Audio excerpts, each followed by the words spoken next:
आप सभी को जय मसीह। और आज हम पढ़ेंगे भजन संहिता उसके 51 अध्याय उसकी एक ऐसा पढ़ेंगे। हे परमेश्वर, अपनी करुणा के अनुसार मुझ पर अनुग्रह कर, अपनी बड़ी दया के अनुसार मेरे अपराधों को मिटा दे। मुझे भली भांति धोकर मेरा अधर्म दूर कर और मेरा पाप छुड़ाकर मुझे शुद्ध कर। मैं तो अपने अपराधों को जानता हूँ और मेरा पाप निरंतर मेरी दृष्टि में रहता है। मैंने केवल तेरे ही विरुद्ध पाप किया है और जो तेरी दृष्टि में बुरा है वही किया है, ताकि तू बोलने में धर्मी और न्याय करने में निष्कलंक ठहरे। देख, मैं अपने अधर्म के साथ उत्पन्न हुआ और पाप के साथ अपनी माता गर्भ में पड़ा हूँ। देख, तू हृदय की सच्चाई से प्रसन्न होता है और मेरे मन ही में ज्ञान सिखाएगा। हालेलुया। आइए हम छोटी सी दुआ करें। धन्यवाद प्रभु यीशु पवित्र आत्मा पिता परमेश्वर, आज के वचन के द्वारा पिता हम हर एक से बातें कर, समझ बुद्धि ज्ञान दे मेरे पिता। प्रभु जी, आज के जो पाप की क्षमा की जो प्रार्थना पिता हमारे जीवन में लागू पिता, हमें माफ कर, हमें क्षमा कर। आज का वचन हमें ताकत और बल दे और पिता पवित्रता में बना के रखे इन वचनों के द्वारा पिता ताकत बल दीजिए। सबको तेरे हाथ में सौंप प्रभु जी, आप मेरे मुख से होकर बोले मेरे पिता, अपना पुत्र हाथ में सौंपते हुए प्रार्थना यीशु के नाम से मांगते हैं, आमीन। तो मेरे अजीजों, यहाँ पर दाऊद राजा कहता है कि हे परमेश्वर, आपकी करुणा के अनुसार मुझ पर अनुग्रह कर और बड़ी दया करके मेरे अपराधों को मिटा दे और मुझे भली भांति धोकर मेरे अधर्म को दूर कर दे। हालेलुया। और कहता है कि मैंने केवल तेरे ही विरुद्ध पाप किया है और जो तेरी दृष्टि में बुरा वही किया है, ताकि तू बोलने में धर्मी ठहरे और न्याय करने में निष्कलंक ठहरे।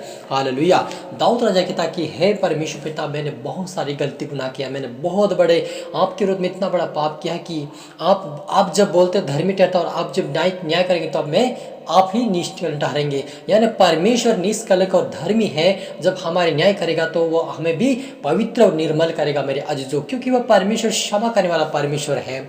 जब हम देखते हैं चुंगी ले एक व्यक्ति दो जन थे और एक व्यक्ति चुंगी लेने वाला था और एक शास्त्री व्यक्ति था, शायद यहूदी व्यक्ति था। और वे प्रार्थना वहाँ पे मंदिर में जाके कर रहे थे कि जो चुंगी लेने वाला था बोला था कि प्रभु, मैं तो पापी इंसान हूँ, मुझे माफ़ कर दे। मैं बहुत सारे लोगों समय किसी के साथ मैंने ज़बरदस्ती भी लिया है मैंने चुंगी, और किसी को मैंने डबल भी लिया है, तो मुझे माफ़ कर दे। मैंने बहुत सारी गलती गुनाह किया, मुझे माफ़ कर। लेकिन जो यहूदी जो व्यक्ति था, धर्मी व्यक्ति था, वो बोलता कि जो अच्छे पे चलने वाला व्यक्ति था, लेकिन वो बोलता कि मैं तो इस चुंगी लेने वाला जैसा पापी व्यक्ति मैं नहीं हूँ, मैं इसके जैसा किसी को डांट कर नहीं लेता, मैं किसी ज़बरदस्ती नहीं लेता, मैं तो इसके समान नहीं हूँ, लेकिन मैं पवित्र हूँ। और वो यहूदी कहता कि मैं हफ्ते भर में उपासना भी करता हूँ और तेरी आराधना भी करता हूँ, तेरे पवित्र दिन को भी मानता हूँ। मैं इस प्रकार से वो प्रार्थना कर रहा था। यानी कि मेरे अजीजों, जो चुंगी लेने वाला व्यक्ति था उसका तो पाप क्षमा हुआ, लेकिन इसका नहीं हुआ, क्योंकि ये दूसरे के ऊपर दोष लगा रहा था। मेरे अजीजों, ये उस चुंगी लेने वाले के ऊपर दोष लगा रहा था कि ये पापी व्यक्ति, ये फलाना व्यक्ति है, ये ऐसा है। तो ये क्या कर रहा था, उसके ऊपर दोष लगा रहा था। इसके लिए इसके जीवन में वो पाप इसके जीवन में बना रहे, वो पाप क्षमा नहीं हुए। तो आज भी यदि हम दूसरों को देख के प्रार्थना करें, दूसरे के जैसे बोलेंगे मैं इसके जैसा नहीं हूँ, मैं इसके जैसा नहीं प्रभु, मैं तो एक अच्छा हूँ, तो हम क्या कर रहे हैं मेरे अजीजों, दूसरे के ऊपर दोष लगा रहे हैं। और यीशु मसीह कहते हैं ये तुम दूसरे के ऊपर दोष लगाओ, तुम्हारे ऊपर दोष लगाया जाएगा। तो हमें दूसरे के ऊपर दोष नहीं लगाना है, लेकिन अपने आप को जांचना कि मेरी गलती कहाँ पर है, और हमें परमेश्वर से, प्रभु से माफी मांगना है मेरे अजीजों। क्योंकि जब हम माफी मांगते हैं, परमेश्वर हमें हमारे अपराधों को क्षमा करता है, हमारे पापों को दूर करके हमारे अधर्मों को, परमेश्वर हमें अधर्मों को हमें दूर करके हमें धर्मी बना देता है, क्योंकि वो परमेश्वर माफी और क्षमा करने वाला और स्वर्ग आशीष से भरपूर करने वाला परमेश्वर है मेरे अजीजों। हालेलुया। आगे कहता वो, देख जुफास कहता कि देख, तू हृदय की सच्चाई से प्रसन्न होता है और मेरे मन ही में ज्ञान सिखाएगा। जुफा से मुझे शुद्ध कर तो मैं पवित्र हो जाऊंगा, मुझे धो और मैं हिम जैसे भी अधिक श्वेत हो जाऊंगा। हालेलुया। यहाँ पर कहता है दाऊद राजा कि देख, मैं तो देख परमेश्वर, तू तो हृदय की सच्चाई से प्रसन्न होता है। मेरे अजीज, जब हम आत्मा और सच्चाई से, दिल से जब हम परमेश्वर के सामने आते हैं, उससे माफ़ी मांगते हैं और फिर उसको हम धन्यवाद देते हैं, तो परमेश्वर क्या करता है, हमारे हृदय के कारण, हमारे दिल के कारण वो परमेश्वर प्रसन्न होता है। लेकिन जो लोग ऐसे दोष लगाते हैं, इस प्रकार से प्रार्थना करते हैं, उनसे वो प्रसन्न नहीं होता है। इसलिए दाऊद कहता है कि मेरे जुफा से मुझे शुद्ध कर दे और मुझे पवित्र हो जाऊंगा, मुझे धो और मैं हिम जैसे अधिक श्वेत हो जाऊंगा। हालेलुया।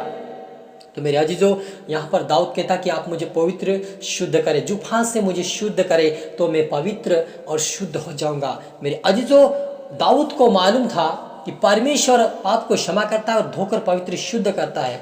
तो आज वैसे यीशु मसीह भी हमारे पापों को धोकर पवित्र शुद्ध करता है, लेकिन जो कोई माफ़ी मांगता है, क्षमा मांगता है उसे वह क्षमा करता है।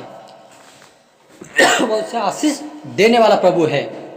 तो आइए हम प्रार्थना करें। धन्यवाद सेनाओं की यहोवा परमेश्वर पिता, प्रभु जी हमारे पापों और हमारे अपराधों को क्षमा कर। जितने देखने और सुनने वाले उनके भी प्रार्थना करता हूँ, उनके पाप जीवन से, उनके जीवन से दूर होने पाए, पाप से आज़ाद होने पाए, हर प्रकार की समस्या से आज़ाद होने पाए। पवित्र आत्मा छू ब्लेस कर, इनकी समझ बुद्धियान खोल देखिए, पाप का जीवन छोड़ने पाए, आज से पवित्रताई में चलने पाए, प्रार्थना में वचन मजबूत बने, आपके राज्य के लिए बने। यीशु मसीह के नाम से मैं प्रार्थना करता हूँ, इनके जीवन में तेरा आत्मा अच्छा इनको सिखाए, समझाए, जिससे प्रभु दाऊद प्रार्थना करे वैसे प्रार्थना करने वाले बने, मजबूत और आपके राज्य के लिए बने। मेरे पिता, आपके आत्मा सौंपता मेरे खुदा, छुआ ब्लेस का आशीष, धन्यवाद मेरे खुदावन। ये प्रार्थना दुआ यीशु तेरे मीठे मधुर नाम से मांगते हैं, आमीन।